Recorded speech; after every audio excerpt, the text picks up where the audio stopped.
Mango డిబిలో. దీని purpose ఏంటిది, ఎన్ని నెంబర్ ఆఫ్ డాక్యుమెంట్స్ ఉన్నాయి అని కౌంట్ చేసి పెడుతుంది అన్నమాట. వీ కెన్ కండిషన్ పరంగా చెక్ చేయొచ్చు, లేకపోతే డైరెక్ట్ కూడా చెక్ చేయొచ్చు. ఆల్రెడీ మనం ఇంతకుముందు ఒకటి కలెక్షన్ క్రియేట్ చేసినాం, రైట్? ఆ కలెక్షన్ క్రియేట్ చేసినాం స్టూడెంట్స్ అని. దాంట్లో మనం కౌంట్ చేద్దాం ఎన్ని డాక్యుమెంట్స్ ఉన్నాయి. So we can count like db.student.count document. ఇప్పుడు చూడు ఇలా 5 ఉన్నాయి. ఇక్కడ చూడు దేవి, అను, రవి, పసి, మను. ఎందుకంటే ఆల్రెడీ ఒకటి కిరణ్ అనేది డిలీట్ చేసినాం కాబట్టి 5 ఉన్నాయి. సో ఇట్లా డాక్యుమెంట్స్. ఇప్పుడు కండిషన్ పరంగా ఎన్ని డాక్యుమెంట్స్ ఉన్నాయని కూడా అట్లా కూడా చెక్ చేయొచ్చు. ఇప్పుడు సపోజ్ ఇప్పుడు వీటి కండిషన్ పైన చెక్ చేద్దాం. సిఎస్సి అనే బ్రాంచ్ పైన ఎంతమంది ఉన్నారు అని చెక్ చేయాలనుకుంటున్నాను. సో ఏం రాయాలా, db.students.count డాక్యుమెంట్స్. ఇక్కడ కండిషన్ పెట్టాం, బ్రాంచ్ సిఎస్సి వాళ్ళు ఎంతమంది ఉన్నారని కౌంట్ చేయాలనుకుంటున్నాను.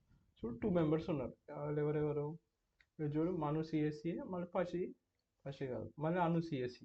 అందుకే 2 వచ్చింది మనకి నంబర్, కనిపిస్తుంది కదా, 5, 2. రైట్, ఎడ్జ్లో ఉంది కాబట్టి కొంచెం నేను ఇట్లా అయ్యానా. చూడు 5, 2 వచ్చింది కదా. Okay, done. ఇంకేంటిది, వీ కెన్ కౌంట్ లైక్ ఇంకా కండిషన్ ఏజ్ పరంగా కూడా చూసాం ఒకసారి. ఎవరికైతే ఏజ్ గ్రేటర్ దెన్ 20 ఉన్నారో వాళ్ళని ఎంతమంది ఉన్నారో చెక్ చేద్దాం. db.students అనే కలెక్షన్ కాబట్టి students.count డాక్యుమెంట్స్ ఏజ్ లోపల ఎవరైతే గ్రేటర్ దెన్ 20 ఉన్నారో తెలుసుకోవాలనుకుంటాం. మీరు 4 మెంబర్స్ ఉన్నారు అందరూ. అను ఒక్కటే 20 ఉంది, మిగతా వాళ్ళంటే 22, 23, 22, 23 ఉంది.